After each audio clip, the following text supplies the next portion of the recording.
Poucas vezes na história da humanidade se falou tanto no fim dos tempos como agora.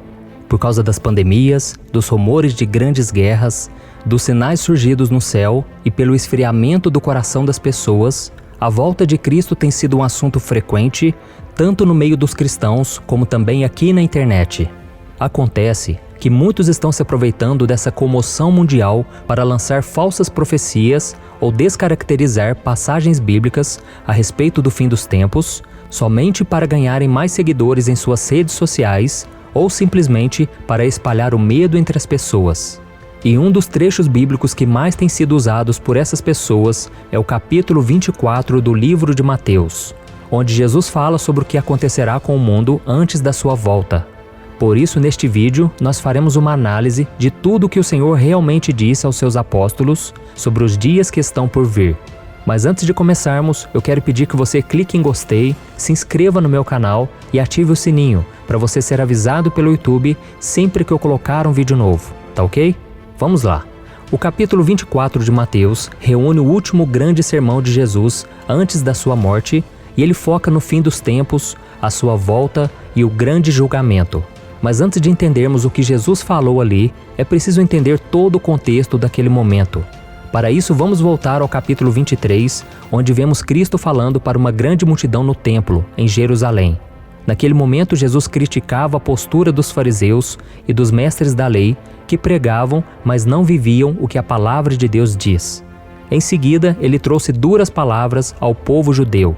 Vamos ver o que ele disse. Jerusalém, Jerusalém, você que mata os profetas e apedreja os que lhes são enviados. Quantas vezes eu quis reunir os seus filhos, como a galinha reúne os seus pintinhos debaixo das suas asas, mas vocês não quiseram. Eis que a casa de vocês ficará deserta, pois eu lhes digo que vocês não me verão desde agora, até que digam, bendito é o que vem em nome do Senhor. E logo depois disso, o capítulo 24 começa contando que Jesus deixou o templo com seus discípulos e pelo tom da sua pregação lá dentro, era muito provável que ele ainda estivesse irado com a infidelidade e a falta de fé dos judeus. Então, minutos depois, ele começa a profetizar, dizendo que nada daquilo ficaria de pé e que o templo seria destruído em breve. Os discípulos então ficaram curiosos com aquela profecia e assim que chegaram ao Monte das Oliveiras, perguntaram ao mestre quando aquilo iria acontecer e quais seriam os sinais que apontariam para a sua segunda vinda aqui na terra. Então Jesus se assentou, como de costume, e passou a explicar às suas ovelhas tudo o que estava por acontecer ao mundo até a consumação dos séculos. Essa passagem também é conhecida como Sermão Profético, por causa do seu conteúdo, e a maior parte dessa profecia também está relatada em Marcos, capítulo 13. Bem, agora que nós já entendemos todo o contexto em que o capítulo 24 de Mateus foi escrito, vamos analisar o seu conteúdo. Essas passagens são difíceis de interpretar porque, além da sua linguagem ser simbólica, elas tratam de uma série de acontecimentos. E é por isso que muitas pessoas pegam alguns trechos dessa fala de Jesus, interpretam mal e acabam levando mensagens incompletas ou até erradas para as outras pessoas. Por isso, neste vídeo, nós vamos analisar 3 pontos importantes sobre a profecia de Jesus a respeito do fim dos tempos. Primeiro, para quem esta mensagem foi direcionada? A grande maioria das pessoas acredita que as palavras de Jesus foram ditas para a sua igreja, mas isso não é verdade. Elas foram direcionadas aos judeus. Naquele momento, a Igreja de Cristo ainda era um mistério. Ela só seria incluída no agir de Deus em Pentecostes. E foi revelada depois através das cartas do apóstolo Paulo. Entendeu? Então é preciso deixar claro que os acontecimentos profetizados por Jesus tratam unicamente sobre como será a situação dos judeus no período da grande tribulação antes da sua volta. Além disso, o capítulo 24 de Mateus trata dos falsos profetas e dos falsos cristos que surgirão para enganar o povo. Essas pessoas levantadas por Satanás representam um perigo para Israel, que não acredita que Jesus é o Messias e que ele já veio ao mundo uma vez. E nós, que somos a Igreja de Cristo, nós precisamos nos preocupar mais com os falsos mestres, falsos apóstolos e falsos pregadores, além de sabermos discernir os espíritos, para que nenhum deles nos afaste dos caminhos do Senhor. Amém? E mais uma prova de que os judeus são o alvo da profecia de Cristo a respeito do fim dos tempos, quando Jesus fala do sacrilégio terrível. Aqui Jesus fala da terra judaica, do templo e dos sacrifícios que Daniel já havia profetizado há muito tempo. E repare ainda que no versículo 16 de Mateus capítulo 24, Jesus disse que aqueles que estiverem na Judéia devem fugir para os montes. E isso trata claramente de Israel, porque no Novo Testamento inteiro não existe uma única passagem em que Jesus ou qualquer um dos seus apóstolos peçam para que a igreja fuja para os montes. E por fim, da mesma forma, vemos que o texto ainda fala sobre o sábado, que está relacionado aos costumes e leis dos judeus, e ainda traz a parábola da figueira, que é uma representação simbólica da nação de Israel. Deu para você entender? O segundo ponto que devemos analisar: quando essa profecia de Jesus começará a se cumprir? Jesus declarou que ninguém, nem os anjos do céu e nem ele mesmo, naquele momento, sabia o dia e a hora em que aquela profecia se cumpriria. Apenas Deus sabia, mas ele deixou claro que vai acontecer quando o mundo menos esperar. Vamos ver o que ele disse aos seus discípulos. Como foi nos dias de Noé, assim também será na vinda do Filho do Homem. Pois nos dias anteriores ao dilúvio, o povo vivia comendo e bebendo, casando-se e dando-se em casamento, até o dia em que Noé entrou na arca e eles nada perceberam, até que veio o dilúvio e os levou a todos. Assim acontecerá na vinda do Filho do Homem. Mas mesmo sem sabermos a data certa do início dos acontecimentos que marcarão a volta do Messias ao povo judeu e o estabelecimento do seu reino aqui na terra, a passagem nos mostra que a profecia começará a se cumprir nos 7 anos de tribulação, que será a última das 70 semanas profetizadas por Daniel. E uma coisa interessante dessa profecia de Jesus é que tudo está relacionado ao que o apóstolo João registrou nos capítulos 6 a 19 do livro de Apocalipse. Muitos acreditam que a Igreja de Cristo não passará por nenhum desses acontecimentos, porque ela já terá sido arrebatada, guardada da hora da provação.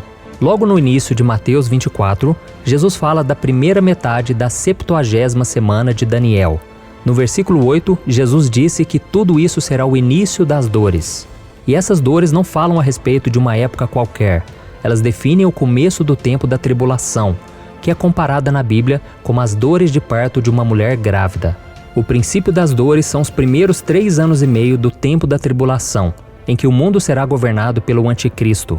E assim como existem as etapas iniciais e finais nas dores que antecedem um parto, também esses últimos anos se dividem em 2 etapas de 3 anos e meio. E repare que existe uma ligação entre as falas de Jesus, nos versículos 4 a 8, com o Apocalipse capítulo 6, onde o Senhor abre os selos e começa a derramar o seu juízo sobre a terra. Vamos analisar agora. Por exemplo, em Mateus capítulo 24, versículo 5, Jesus alerta os judeus a respeito dos falsos cristos que enganarão a muitos. Exatamente o que vai acontecer quando o primeiro selo for aberto e o anticristo surgir para enganar as pessoas e dominá-las. Vamos ver o que a Bíblia diz. Observei quando o Cordeiro abriu o primeiro dos 7 selos. Então ouvi um dos seres viventes dizer com voz de trovão: Venha. Olhei e diante de mim estava um cavalo branco. Seu cavaleiro empunhava um arco e foi-lhe dado uma coroa. Ele cavalgava como vencedor, determinado a vencer. E em seguida, ainda no versículo 5, Jesus fala de guerras e rumores de guerras que vão acontecer, que é exatamente o que a abertura do segundo selo trará à terra e acabará com a paz. Veja o que está escrito. Quando o Cordeiro abriu o segundo selo, ouvi o segundo ser vivente dizer: Venha. Então saiu outro cavalo, e este era vermelho. Seu cavaleiro recebeu poder para tirar a paz da terra e fazer que os homens se matassem uns aos outros. Ele foi dada uma grande espada. E depois então, no versículo 7, Jesus diz aos seus discípulos que nação se levantará contra a nação e que o mundo será tomado por grande fome. E isso está ligado também à abertura do terceiro selo do Apocalipse. Compare a profecia de Cristo com a visão do apóstolo João. Quando o Cordeiro abriu o terceiro selo, ouvi o terceiro ser vivente dizer: Venha. Olhei e diante de mim estava um cavalo preto. Seu cavaleiro tinha na mão uma balança. Então ouvi o que parecia uma voz entre os 4 seres viventes, dizendo: 1 quilo de trigo por 1 denário, e 3 quilos de cevada por 1 denário, e não danifique o azeite e o vinho. E por fim, ainda no versículo 7, Jesus fala a respeito de diversos acontecimentos que tirarão a vida de milhares de pessoas, o que está ligado ao espírito de morte que o quarto selo e o quarto cavaleiro do Apocalipse trarão. Vamos ver o que o apóstolo João escreveu.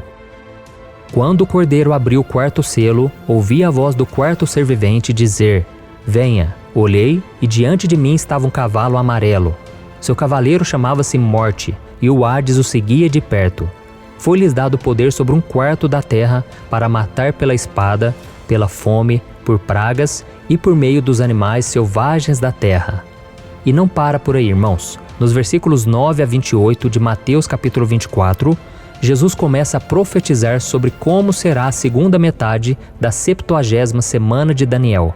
Nesse tempo, muitos morrerão como mártires, o que está ligado ao quinto selo de Apocalipse. Coisas espantosas e grandes sinais no céu com a abertura do sexto selo e anunciarão a chegada do grande dia da ira do Senhor. Muitos trairão uns aos outros em Israel. Além disso, o engano e a impiedade aumentarão muito. O amor se esfriará, significando que muitos abandonarão a sua fé. Mas Jesus também garantiu que aquele que perseverar nele até o fim verá a sua volta e participará do seu governo de 1000 anos. E outro ponto importante revelado por Jesus aos discípulos tem a ver com a pregação do Evangelho do Reino por todo o mundo. Mas ele não deve ser confundido com o Evangelho da Graça, que é anunciado atualmente.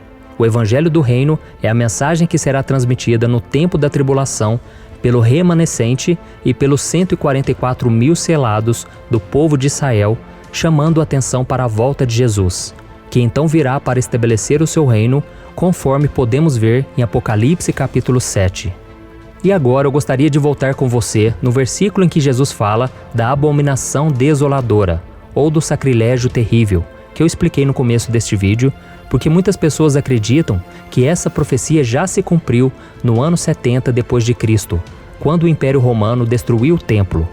Esses estudiosos da Bíblia afirmam que esse trecho tem a ver com a fala de Jesus, que disse que não restaria pedra sobre pedra do templo de Jerusalém. Mas a profecia não se cumpriu ali com a ação dos romanos.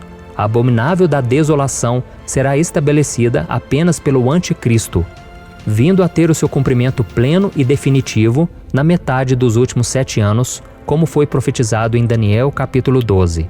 Essa profecia de Daniel é claramente para a grande tribulação, referindo-se a um tempo de grande angústia como jamais houve antes ao povo judeu.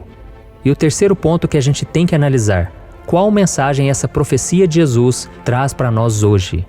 Meus irmãos, tudo que está registrado em Mateus capítulo 24 é um alerta para todos nós. Porque se o fim dos tempos está próximo, o tempo do arrebatamento também está. Por isso, meu querido irmão e minha irmã, esteja preparado. Não deixe que o inimigo te distraia com os prazeres deste mundo ou abale a sua fé, tá bom? Em vez disso, continue seguindo a Jesus, porque Ele é o único que pode te salvar e garantir a sua morada com Ele por toda a eternidade. Amém? Eu sou o pastor Antônio Júnior. Se você gostou dessa mensagem, compartilhe com seus amigos, familiares e eu te espero aqui no próximo vídeo. Deus abençoe.